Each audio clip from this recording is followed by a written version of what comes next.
Jammu Kashmir, and transporters are with me only here.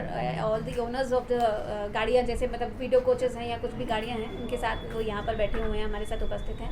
और कुछ मुद्दे हैं जो जेन्युइन मुद्दे हैं, जिनकी वजह से हम यहाँ पर आज बैठे हैं ये प्रेस कॉन्फ्रेंस में। कोविड-19 चल रहा है, हम सब लोग जानते हैं। इस कोविड-19 में वी ऑल नो कि मतलब किस तरीके से पूरे हर कोई मतलब जन इससे प्रभावित हुआ है। तो लेकिन अगर मैं बात करूं ट्रांसपोर्टर्स की, तो ट्रांसपोर्टर्स भी प्रभावित हुए हैं। और इस परेशानी में हमने कुछ मतलब एडमिनिस्ट्रेशन ने इनके ऊपर कुछ और बोझ डाल दिए हैं, पहले से ज़्यादा बोझ डाल दिए हैं, जिनकी वजह से आज इनको ये मांग करनी पड़ रही है। The very first thing is insurance. गाड़ियों की जो इंश्योरेंस, मतलब इनका कहना ये है कि जो खड़ी गाड़ियाँ हैं, जो चल ही नहीं रही हैं, काम ही नहीं चल रहा, उनके ऊपर इंश्योरेंस अब इनको 1-1 लाख रुपये इंश्योरेंस देना पड़ रहा है। तो वो किस तरीके से पॉसिबल है? जब काम ही नहीं चल रहा तो इंश्योरेंस कैसे देंगे? सेकेंडली, और ऑब्वियसली मतलब अब ये सरकार से मांग करते हैं कि इसको एक्सटेंड किया जाए, इनकी इंश्योरेंस जो है वो कम से कम 1-1 साल तक एक्सटेंड की जाए। सेकेंडली, टोकन टैक्स की अगर हम बात करें तो 15 मार्च जब ये कोविड शुरू हुआ है, उसके बाद एडमिनिस्ट्रेशन ने इसको डबल कर दिया।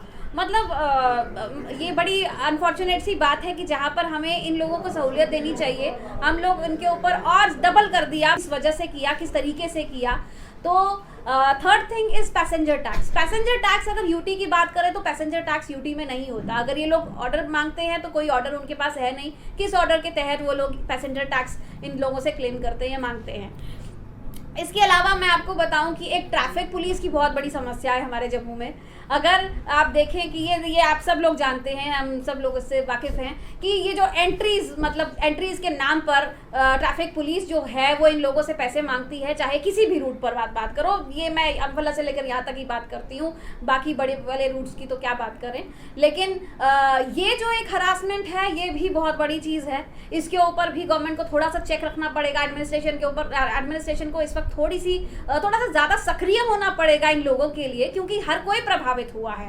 तो प्लीज़ इतना हरास मत कीजिए। ये लोग भी काम करते हैं, जब काम करने निकलते हैं, पहली बात तो सवारियां आधी से भी कम है कोई, लेकिन फिर भी इन्होंने कोई वो पैसे बढ़ाए नहीं है, किसी का किराया नहीं बढ़ाया है, उसी किराए पे ये लोग काम कर रहे हैं। बट इवन देन ये काम इस तरीके से नहीं हो सकता अगर सरकार इनका साथ नहीं देगी। इसके अलावा अगर मैं बात करूं कि इनकी एक और मांग है कि 15 साल की जैसे लाइफ है गाड़ियों की, तो उसे थोड़ा सा एक्सटेंड किया जाए, क्योंकि इस वक्त किसी में कोई भी ऐसा नहीं कर सकता कि नई गाड़ियां खरीद कर उसकी EMI भर सके। That's not at all possible.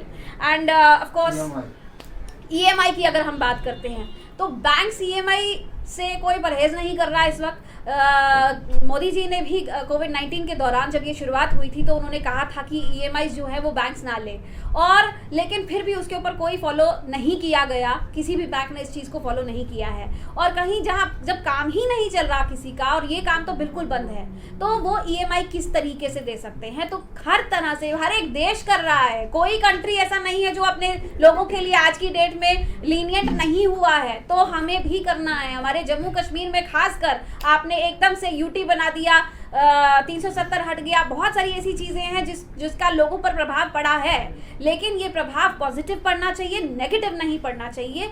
इसके लिए लोगों की हमें बात सुननी पड़ेगी। आई वांट कि आप इनकी भी थोड़ी बात सुनें।